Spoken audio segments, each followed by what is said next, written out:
আমরা আজকের এই পর্বে আলোচনা করব রৈখিক ভরবেগের সংরক্ষণ সূত্র, law of conservation of linear momentum. এখানে রৈখিক ভরবেগের সংরক্ষণ সূত্র বলতে বলা হয়েছে, বাহ্যিক বল প্রযুক্ত না হলে কোনো বস্তু সংস্থার পারস্পরিক ক্রিয়া প্রতিক্রিয়ার ফলে রৈখিক ভরবেগ সংরক্ষিত থাকে, মান এবং অভিমুখে সেই রৈখিক ভরবেগ সংরক্ষিত থাকে। ধরো আমরা দুটো বস্তু কল্পনা করব। তো প্রথম বস্তু দেখো, যার ভর হলো m1। এই m1 ভরের বস্তুটি u1 বেগে অগ্রসর হচ্ছে। ঠিক আছে, এর ভরবেগ কত হবে? ভর ইন্টু বেগ, অর্থাৎ m1 ইন্টু u1। দ্বিতীয় আরেকটি বস্তু যার ভর m2 u2 বেগে অগ্রসর হচ্ছে। এখন তাহলে দ্বিতীয় বস্তুটার ভরবেগ কত হবে? m2 u2। তাদের মধ্যে সংঘাত ঘটলো। কেন সংঘাত হবে? পিছনের বস্তুর যদি বেগ বেশি হয় তাহলে পিছনের বস্তু সামনের বস্তুকে আঘাত করবে, সংঘাত হলো। সংঘর্ষের ফলে তাদের বেগ পরিবর্তন হবে, ভর অপরিবর্তিত থাকবে। ধরে নিচ্ছি সংঘর্ষের পরে প্রথম যে বস্তুটা, সেই প্রথম বস্তুর বেগ v1, অর্থাৎ ছিল u1, হলো v1। বস্তু m1 বস্তুর বেগ হচ্ছে v1 এবং m2 ভরের যে বস্তু তার বেগ হচ্ছে v2। ঠিক আছে, তাহলে এখানে প্রথম বস্তুর ভরবেগ m1 v1, দ্বিতীয় বস্তুর ভরবেগ সংঘর্ষের পরে m2 v2। আমরা প্রথম সংঘর্ষের আগে যে ভরবেগের যোগ করলাম, সংঘর্ষের পরে ভরবেগের যোগ করলাম। রৈখিক ভরবেগের সংরক্ষণ সূত্রে বলা হচ্ছে, এই সংঘর্ষের আগে এবং সংঘর্ষের পরে মোট ভরবেগ সমান থাকে বা অপরিবর্তিত থাকে।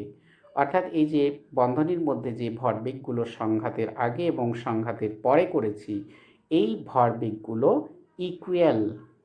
ঠিক আছে, এইটাই রৈখিক ভরবেগের সংরক্ষণ সূত্র। অর্থাৎ দেখো আমরা লিখে ফেললাম যে সংঘর্ষের আগের যে মোট ভরবেগ ইজ ইকুয়াল টু সংঘর্ষের পরে মোট ভরবেগ। ক্লিয়ার?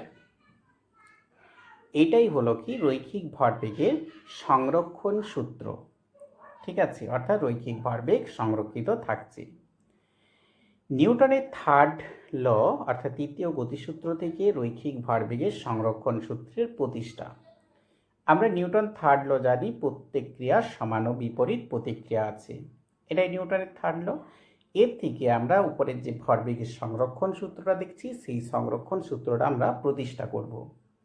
ঠিক আছে, তো কিভাবে দেখো, নিউটনের যে তৃতীয় গতিসূত্র সেখান থেকে আমরা প্রতিষ্ঠা করছি ভরবেগের সংরক্ষণ সূত্র। তো কিভাবে করছি একটু দেখো। নিউটনের তৃতীয় যে গতিসূত্রে প্রথম বস্তু দ্বিতীয় বস্তুর উপর যে বল প্রয়োগ করবে, প্রথম বস্তু দ্বিতীয় বস্তুর উপর যে বল প্রয়োগ করে, ফার্স্ট সেকেন্ডের উপর যে বল প্রয়োগ করে, কার উপর? সেকেন্ডের উপর। ঠিক আছে, সেটা কত হবে না এফ, কার উপর? 2 এর উপর, 1 বস্তু, অর্থাৎ F21 দ্বিতীয় বস্তুর উপর প্রথম বস্তু যে বল প্রয়োগ করে। দ্বিতীয় বস্তু প্রথম বস্তুর উপর যে বল প্রয়োগ করে, কার উপর? না প্রথমের উপর, অর্থাৎ F12 লিখব। দ্বিতীয় বস্তু প্রথম বস্তুর উপর, প্রথম বস্তুর উপর যার উপর সেটাকে আগে লিখবে, অর্থাৎ F12 লিখবে। ঠিক আছে, দেখো F12 এটা লিখবে। নিউটনের থার্ড ল বলছে এই দুটো ইকুয়াল এবং বিপরীত। বিপরীত হিসাবে আমরা দিয়েছি কি নেগেটিভ সাইন, ইকুয়াল মাঝখানে ইকুয়াল লিখে দিয়েছি। তো দেখো এই যে ইকুয়েশনটা, এই ইকুয়েশনটাকে নম্বর 1 করলাম। এই নম্বর 1 ইকুয়েশনটার সঙ্গে যদি আমরা টি গুণ করি, অর্থাৎ সংঘাতের সময় যদি টি ধরে নিই, তাহলে টি গুণ করছি। টি গুণ করলে দেখো টি ইন্টু টি করলাম, পুরো ইকুয়েশনটাকে টি দ্বারা গুণ করলাম। টি দ্বারা যদি গুণ করি তাহলে কি দেখো F21 into T is equal to minus F12 into T. দেখো বল ইন্টু সময় এটা কি বোঝায় না, ঘাত বল। ঠিক আছে, ঘাত বল মানে কি, ভরবেগের পরিবর্তন। ঠিক আছে, ভরবেগের পরিবর্তন, সরি এটা ঘাত বল হবে না, বলের ঘাত হবে।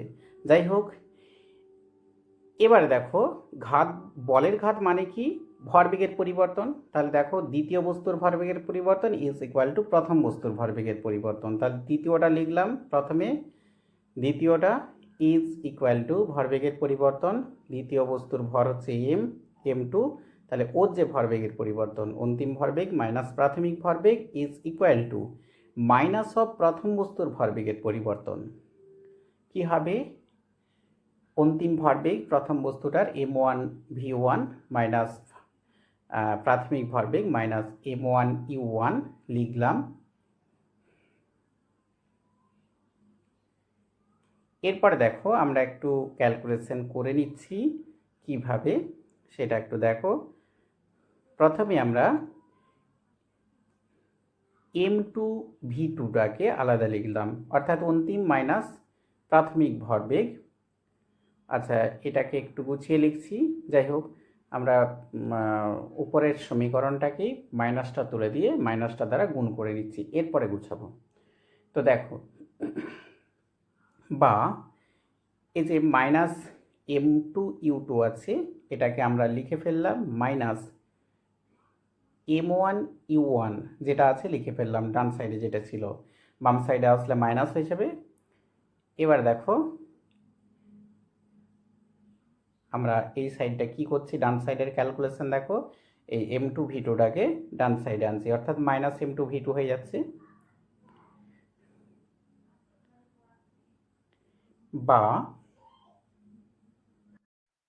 দেখো এখানে মাইনাসগুলো যদি তুলে দিই, অর্থাৎ কেটে দিই, বা বোথ সাইড মাইনাস চিহ্ন দ্বারা গুণ করে দিই, মাইনাসগুলো উঠে যে প্লাস হয়ে যাচ্ছে, তাহলে দেখো এটাকে সাজিয়ে লিখলে কি হয় না, প্রথম এবং দ্বিতীয় বস্তুর প্রাথমিক যে ভরবেগের যোগফল ইজ ইকুয়াল টু সংঘাতের পরে তাদের যে ভরবেগের যোগফল সেটা আছে।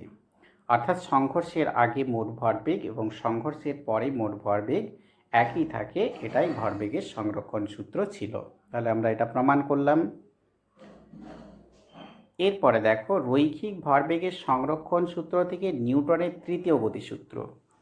আমরা ছবিটা আগের মতো করে এঁকেছি, তোমাদের বুঝতে কোনো অসুবিধা নেই। প্রথম বস্তু প্রাথমিক ভর এই বেগ হলো u1, ভর m1, দ্বিতীয় বস্তু প্রাথমিক বেগ u2, ভর হচ্ছে m2, সংঘাত হলো, তারপরে তাদের বেগ পরিবর্তন হলো, প্রথম বস্তুর v1, দ্বিতীয় বস্তুর v2 হলো, এই হলো। এরপরে দেখো রৈখিক ভরবেগের সংরক্ষণ সূত্র থেকে নিউটনের তৃতীয় গতিসূত্র, তাহলে রৈখিক ভরবেগের সংরক্ষণ সূত্রটা আগে লিখে ফেলি। সংরক্ষণ সূত্র কি হবে না, সংঘাতের আগে যে বস্তু দুটা মোট ভরবেগ ইজ ইকুয়াল টু সংঘাতের পরে বস্তু দুটোর যে মোট ভরবেগ সেগুলো ইকুয়াল, এটাই রৈখিক ভরবেগের সংরক্ষণ সূত্র। তো আমরা দেখো লিখে ফেলেছি সংঘাতের আগে মোট ভরবেগ সংঘাতের পরে মোট ভরবেগ ইকুয়াল হিসাবে।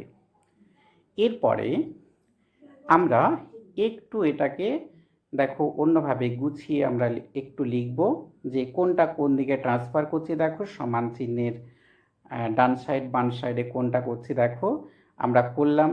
দেখো পুরো ডান সাইডেরটাকে বাম সাইডে করে নিলাম, ঠিক আছে, অর্থাৎ m1v1 plus m2v2 is equal two যেটা হচ্ছে দেখো। এরপরে দেখো m2v2 এখানে এই সাইডটাকে আনলাম, অর্থাৎ m2v2 minus m2u2 is equal two দেখো এইটাকে এই সাইডে আনলে অর্থাৎ m1v1টাকে নেগেটিভ হয়, প্লাস m1u1 ছিলই, বা এখানে আমরা লিখে ফেললাম টোটালটাকে, এখানে নেগেটিভটাকে আমরা কমন নিলাম, মাইনাসটাকে কমন নিলাম, যা হলো লিখে ফেললাম। এরপরে দেখো ডান সাইড এবং বাম সাইডে বোথ সাইড দেখতে পাচ্ছ ভরবেগের পরিবর্তন বোঝানো হচ্ছে। ঠিক আছে, ভরবেগের পরিবর্তন, ডান সাইড বাম সাইড দুটোই ভরবেগের পরিবর্তন। এবারে বাম সাইডটা কি, m2 বস্তুর ভরবেগের পরিবর্তন, এবং ডান সাইডটা কি, m1 ভরের বস্তুর ভরবেগের পরিবর্তন।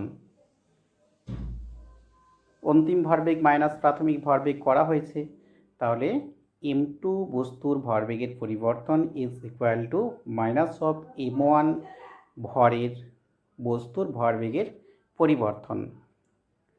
ঠিক আছে, তো এরপরে এই যে সংঘাতটার সময়কাল যদি টি হয়, আমি বোথ সাইডের ইকুয়েশনকে টি দ্বারা ভাগ করলাম, ডিভাইডেড বাই টি করে দিলাম। তাহলে দেখো বাম সাইড এবং ডান সাইড বোথ সাইড প্রকাশ করছে কি, ভরবেগের পরিবর্তনের হার। ঠিক আছে, ভরবেগের পরিবর্তনের হার প্রকাশ করছে।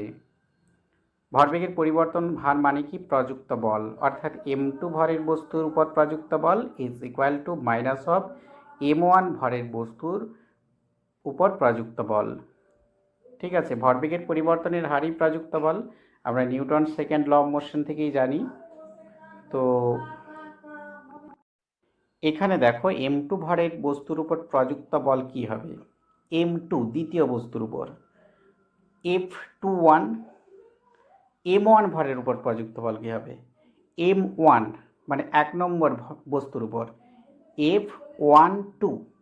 ঠিক আছে, F12, ঠিক আছে, F12, এটা F12 is equal two m1 ভরের বস্তুর উপর প্রযুক্ত বল হচ্ছে F12, এরা ইকুয়াল। আর আমরা সবাই জানি, আগে আমরা নিউটনের থার্ড ল অফ মোশন পড়েছি, এটাই নিউটনের তৃতীয় গতিসূত্রের গাণিতিক রূপ, তাহলে আমরা এটা প্রুভ করলাম।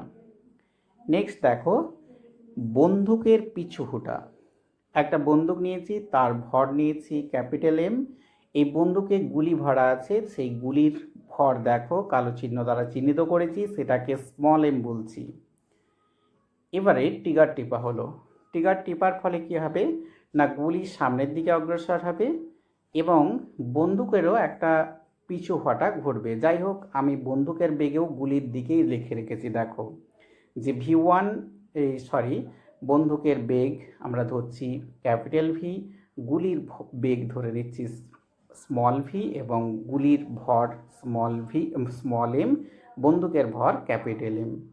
তো দেখো মোট ভরবেগ সংঘাতের আগে অর্থাৎ ট্রিগার টিপার আগে কত হবে, অর্থাৎ গুলি যখন ছোড়া হয়নি, দেখো মোট ভরবেগ তাদের ভর ইন্টু বেগ, প্রথমে বেগ থাকেনি অর্থাৎ 0, ভরবেগ কত হচ্ছে না 0। এবারে ট্রিগার টিপার ফলে মোট ভরবেগ কত হবে, মোট ভরবেগ হবে ভর ইন্টু বেগ, অর্থাৎ বন্দুকের ভর ইন্টু বন্দুকের বেগ, গুলির ভর ইন্টু গুলির বেগ করলাম।